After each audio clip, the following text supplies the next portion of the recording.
Dear second year nursing student, ये video है renal transplantation part 2। ठीक है, रीनल ट्रांसप्लांटेशन पार्ट 2 बनाने की ज़रूरत इसलिए पड़ी क्योंकि मैं आपको कुछ बुक्स रिलेटेड नोट्स भी दूंगा और बुक रिलेटेड नोट्स को देखते हुए आपको ये वीडियो देखना है। ठीक है, बुक रिलेटेड नोट्स को पास में रखना है और जैसे मैं आपको अवेलेबल करवा दूंगा, पीडीएफ अभी करवा ही दूंगा। ठीक है, वीडियो के साथ में आ जाएगी, आपके साथ ग्रुप में डाल दूंगा मैं या ईमेल कर दूंगा। ठीक है, तो इन नोट्स को देखते हुए आपको क्लास अटेंड करना है, पास में लेके ही बैठना है। ठीक है, तो अभी आप नोट्स को पास में ले लो, उसका प्रिंट आउट निकाल के पास में ले लो, बैठो और स्टार्ट करते हैं। तो इसमें फर्स्ट हेडिंग लिखी है किडनी ट्रांसप्लांटेशन। ठीक है, और इंट्रोडक्शन के कुछ पैराग्राफ्स लिखे हैं, 2-3 पैराग्राफ। और इंट्रोडक्शन के पैराग्राफ मैंने एक और दिए भी हैं आपको, दूसरे नोट्स भी दिए हैं, मेरे खुद के सेल्फ नोट्स भी दिए हैं। तो आपको जो पॉइंट सही लगे उसमें से इंट्रोडक्शन आप लिख सकते हो। इसके बाद हेडिंग, इस नोट्स में, बुक के नोट्स में मैं आपको हेडिंग बता रहा हूँ, cause of kidney transplantation. Cause of kidney transplantation, causes of kidney transplantation का मतलब ये है कि पर्पस। ठीक है, पहले मैंने पर्पस थोड़े शॉर्ट में बताए थे, अभी कुछ चीज़ें रह गई है तो उनको चीज़ों को मैं और बता देता हूँ कि इसमें यदि आप कॉजेज़ को लिखना चाहो तो 3 तरीक़ों में लिख सकते हो। किडनी डिजीज़ एक तरह से कॉज हो गया, और किडनी डिजीज़ के अंदर जितने भी किडनी डिजीज़ हैं, नेफ्राइटिस, नेफ्रोटिक सिंड्रोम, ठीक है, और रीनल फेलियर वगैरह, रीनल फेलियर वगैरह, ये चीज़ें किडनी डिजीज़ में आ जाएंगी। जेनेटिक डिजीज़, कुछ जेनेटिक डिजीज़ रहती है। ठीक है, जैसे कि good pastures syndrome, good pastures syndrome, ठीक है, गुड पास्चर्स, ठीक है, जो कि आपको नोट्स में दिख रहा है। तो ये गुड पास्चर्स सिंड्रोम क्या है ये नहीं समझना है, ये एक तरह से जेनेटिक डिजीज़ है। ठीक है, इसके अंदर क्या होता है कि polycystic kidney disease related associated disease है। ठीक है, पॉलीसिस्टिक का क्या मतलब है? पॉलीसिस्टिक का मतलब ये है कि किडनी के अंदर हाइपरट्रॉफी हो जाएगी, सेल्स क्या हो जाएंगे, एबनॉर्मली ग्रोथ हो जाएंगे। और पॉलीसिस्टिक डिजीज़ जब टॉपिक आएगा तो हम इसको पढ़ लेंगे। ठीक है, तो ये हो गया जेनेटिक रिलेटेड डिजीज़ रहती है। और अदर डिजीज़ की बात करें, अदर डिजीज़, तो अदर डिजीज़ के अंदर मैलिग्नेंट हाइपरटेंशन, ठीक है, मैलिग्नेंट हाइपरटेंशन और इन्फेक्शन हो जाना किडनी के अंदर, या डायबिटीज़ मेलाइटिस हो जाना, या ग्लोमेरुलोनेफ्राइटिस हो जाना। तो इस तरह की सारी डिजीज़ कंडीशन कभी ना कभी क्या करती हैं, स्लो स्पीड से प्रोग्रेस करती रहेंगी और ये रीनल फेल करके किडनी के कंप्लीट वर्क को रोक देंगी और किडनी ट्रांसप्लांटेशन की ज़रूरत पड़ सकती है। ठीक है, तो ये तो हो गया कॉजेस, इटियोलॉजी, पर्पस।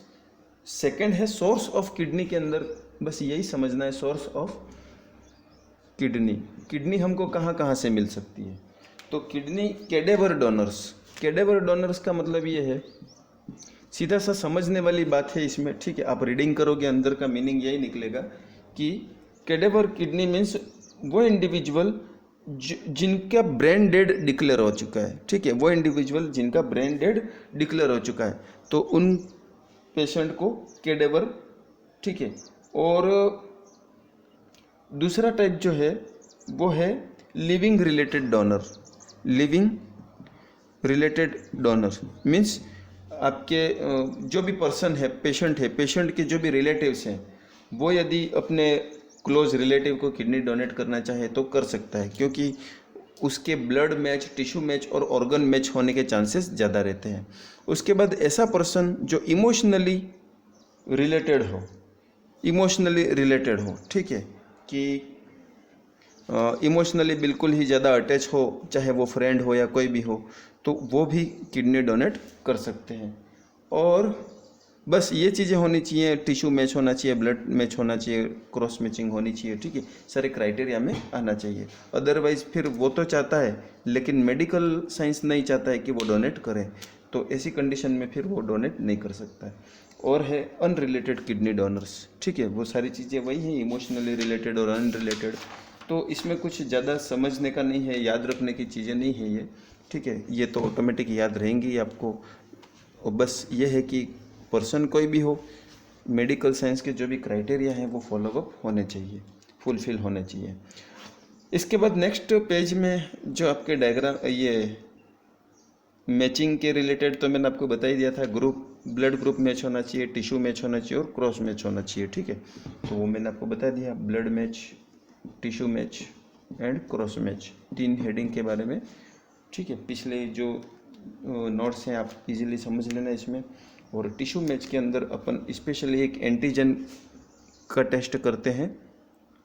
एंटीजन का नाम है human leukocyte antigen. Human leukocyte antigen, human leukocyte antigen मतलब ये है कि किसी और की किडनी यदि हम पेशेंट में लगाते हैं तो ह्यूमन ल्यूकोसाइट एंटीजन एक्टिवेट हो जाता है। यदि रिएक्शन है, ठीक है, तो ये HLA जो है वो एक्टिवेट हो जाता है। तो इसका आइडेंटिफिकेशन किया जाता है, ये मैच हो रहा है या नहीं मैच हो रहा है, ठीक है। और cross match of the organ, ये मैंने आपको बताया।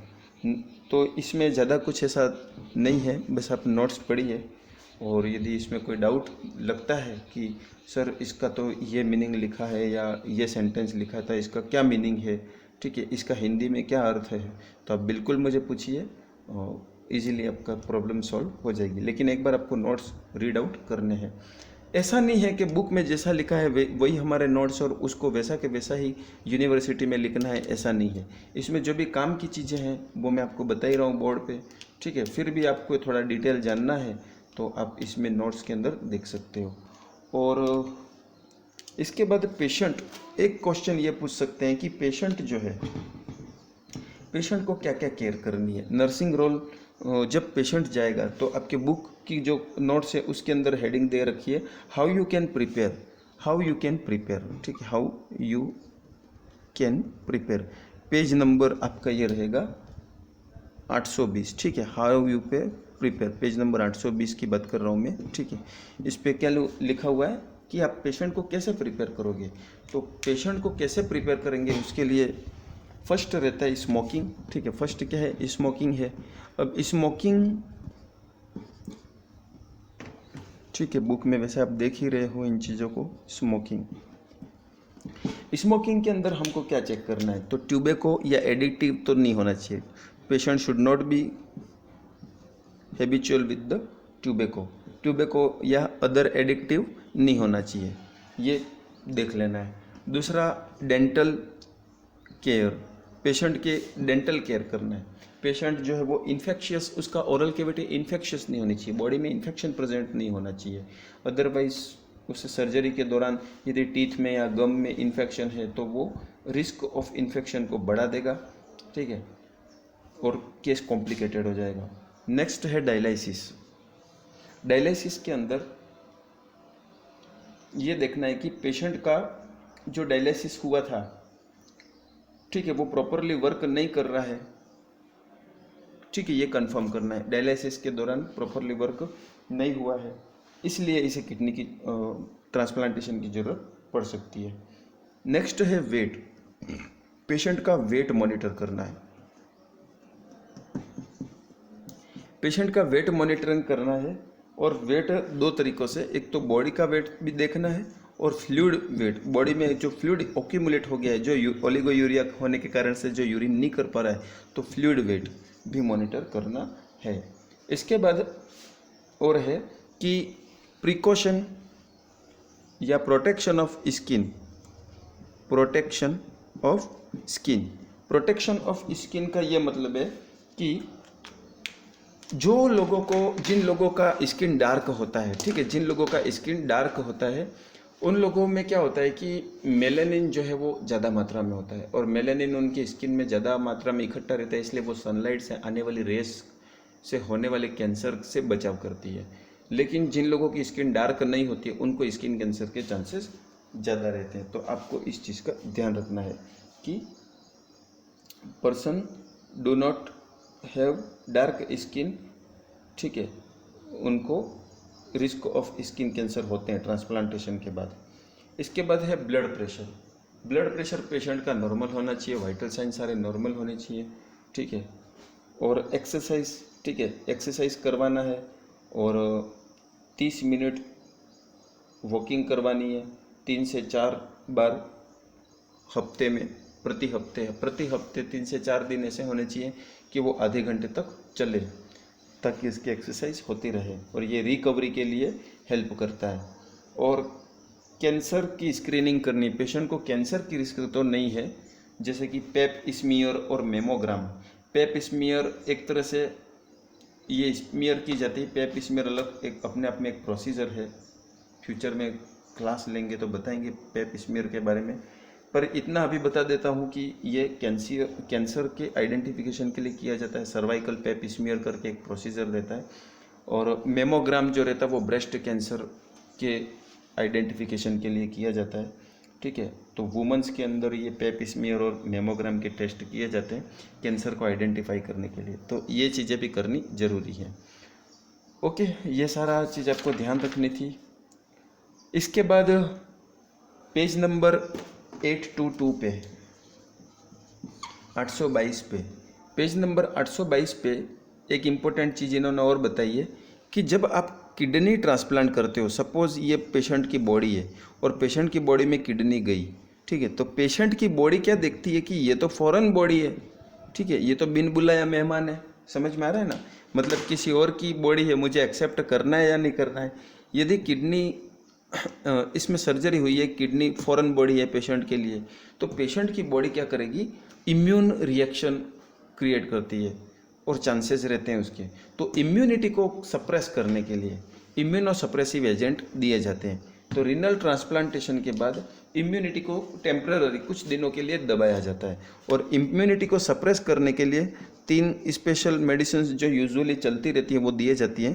पहला है साइक्लोस्पोरिन, ठीक है, साइक्लोस्पोरिन दिया जाता है, ठीक है, जो टी सेल्स के कम्युनिकेशन को रोकता है।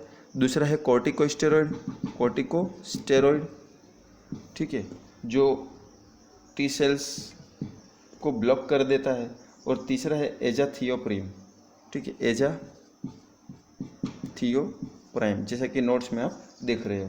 तो एजाथियोप्राइम जो है वो टी सेल के प्रोडक्शन को रोकता है, ठीक है। तो एक क्या कर रहा है, कम्युनिकेशन टी सेल क्या है, टी सेल इम्यूनिटी के लिए जिम्मेदार है। टी सेल के कम्युनिकेशन में इंटरफेयर करता है कौन, साइक्लोस्पोरिन। और ये क्या करता है, ये टी सेल के कम्युनिकेशन को ब्लॉक कर देगा, ठीक है, और ये क्या करेगा, टी सेल के प्रोडक्शन को ही ब्लॉक कर देगा। तो ये तीन तरह की मेडिसिन पेशेंट डॉक्टर्स के ऑर्डर के अकॉर्डिंग यूज़ की जाती है। मैंने नोट्स के अंदर जितना रेड कलर से हाईलाइट कर रखा है वही आपके नोट्स से उतना ही लिखना है, आगे इसको पढ़ने की ज़रूरत नहीं है, ठीक है। ओके, तो ये सब था किडनी ट्रांसप्लांटेशन मेडिकल ट्रीटमेंट के बारे में। और एक और हेडिंग है इसके अंदर कि टाइप्स ऑफ रिजेक्शन, ठीक है, 822 नंबर पेज पर ही नीचे लिखा हुआ है टाइप्स ऑफ रिजेक्शन। रिजेक्शन का मतलब ये है कि किडनी कैसे कैसे रिजेक्ट कर सकती है। टाइमिंग पर डिपेंडेड 3 तरह के टाइप इसमें बताए हैं। टाइमिंग पे डिपेंडेड है, मतलब कि सम आवर्स में यदि रिजेक्ट हो जाती है, मतलब कि 12 बजे किडनी ट्रांसप्लांट की और 1-2 बजे तक उसके वापस रिजेक्ट हो रही है, सिम्टम आ रहे हैं, टॉक्सिक हो रहा है, ठीक है, रिएक्शन हो रही है, तो उस तरह की रिएक्शन को अपन कहते हैं हाइपर एक्यूट रिजेक्शन। क्या कहेंगे, हाइपर एक्यूट रिजेक्शन, क्योंकि वो किडनी 1-2 घंटे भी बॉडी के अंदर नहीं चल पा रही है। हाइपर एक्यूट रिजेक्शन 1-2 घंटे में तो रिएक्शन शो कर रही है, ठीक है। दूसरा एक्यूट रिएक्शन में क्या होता है कि ये एक वीक तक चल सकती है, या 1 वीक से लगा के 1 ईयर तक चल सकती है, और इस दौरान ये रिएक्शन शो कर देगी। तो इसको एक्यूट, जो कुछ घंटों में ही हथियार फेंक दे उसको अपन क्या कहेंगे, हाइपर एक्यूट रिएक्शन। और कोई 1 वीक से 1 साल के अंदर जवाब दे दे, ठीक है, मैं तो नहीं रह सकती हूँ, मैं तो जा रही हूँ, ठीक है, तो उसको अपन कहेंगे एक्यूट रिजेक्शन। बुक में लिखा रखा है, पूरा लिखने की जरूरत नहीं है। और थर्ड रहता है क्रॉनिक रिजेक्शन का मतलब यह है कि ये स्लोली रिजेक्ट करती है, ठीक है। इसमें कुछ साल तक, 2 साल 3 साल तक, लेकिन ये ज़्यादा डेंजरस है। इनका तुरंत ट्रीटमेंट किया जा सकता है, इसको अपन सर्जिकल वापस रिमूव करके और कोई मेथड देख सकते हैं, लेकिन क्रॉनिक के अंदर तो ये ज़्यादा डेंजरस है और ट्रीटमेंट के लिए ज़्यादा डिफ़िकल्ट होता है। तो ये हो गए रिजेक्शन के टाइप। अब आपको यदि कोई डाउट हो रीनल ट्रांसप्लांटेशन रिलेटेड, तो मैं फिर एक बार फिर नंबर लिख देता हूँ आपको, ठीक है। और इसी नंबर पे आप डायरेक्ट फ़ोन करें और अपनी प्रॉब्लम समस्याओं का समाधान पाएँ। और बाकी व्हाट्सअप के लिए, मैं व्हाट्सअप के लिए या जो भी सोशल मीडिया के ऐप्स हैं उन सब के मैसेज तो मैं देख नहीं पाता हूँ, क्योंकि कंटिन्यूस में मोबाइल मॉनिटर नहीं कर पाता हूँ, ठीक है। मोबाइल को समय बिल्कुल कम दे पाता हूँ, 0 के बराबर दे पाता हूँ, इसलिए आपको डायरेक्ट इस पर अपनी प्रॉब्लम बतानी है। Okay, all the best. और जल्दी जल्दी फटाफट आप वीडियो देखते जाओ, जल्दी से जल्दी नोट्स तैयार करो। हमेशा से मेरा आपकी एक ही रिक्वेस्ट रही है कि आप यदि मेरे साथ नहीं चलोगे, पीछे रहोगे, तो धीरे धीरे बर्डन बढ़ जाएगा और कुछ भी समझ में नहीं आएगा, और रिजल्ट का जो भी परिणाम रहता है और उसके जिम्मेदार आप रहोगे, ठीक है। क्योंकि समय निकल जाने के बाद कोई कुछ भी नहीं कर सकता है, ठीक है। इसलिए आपको समय को संभालना है और अभी से जो प्रॉब्लम आ रही है वो अभी से मेरे साथ फेस करनी है, ताकि आपको क्या होगा कि उससे रिलेटेड हेल्प मिलेगी और अच्छे से उसका इलाज किया जाएगा, उसका सुझाव मिलेगा, उसका सॉल्यूशन मिलेगा। तो इन चीज़ों को जो भी मैं कहता हूँ, एक्चुअली किसी भी वीडियो के अंदर मैं ज़्यादा गाइडेंस या काउंसलिंग देने के लिए टाइम नहीं दे पाता हूँ, लेकिन इस वीडियो के अंदर मैं फिर रिवाइज कर रहा हूँ कि आप 2-3 वीडियो के अंदर मैंने ऐसी ऐसी बातें करी है, अभी एक बार फिर कह रहा हूँ, तो अच्छे से आप इसको थोड़ा सीरियसली लें। हर क्लास के बाद ये चीज़ें बोलने की ज़रूरत महसूस नहीं होनी चाहिए मुझे, ठीक है। एक बार मैं समझ जाओ। जिन लोगों ने वीडियो अभी भी नहीं देखे, देखो, और जो हेल्प जो अपने फ्रेंड्स, आपको पता है कि आपके फ्रेंड्स नहीं देख रहे हैं, तो उनको भी शेयर करो, इनके बारे में बताओ, ठीक है। और जल्दी से जल्दी कोर्स को कंप्लीट करना है, कोर्स बहुत बड़ा है, सीरियसली लेके टाइम टू टाइम वीडियो देखो, नोट्स बनाओ, नोट्स मैं आपको अवेलेबल करवा भी रहा हूँ, उनको पढ़ो। कोई प्रॉब्लम आती है तो नंबर आपके सामने है, इस पे आप कॉल कर सकते हैं। All the best.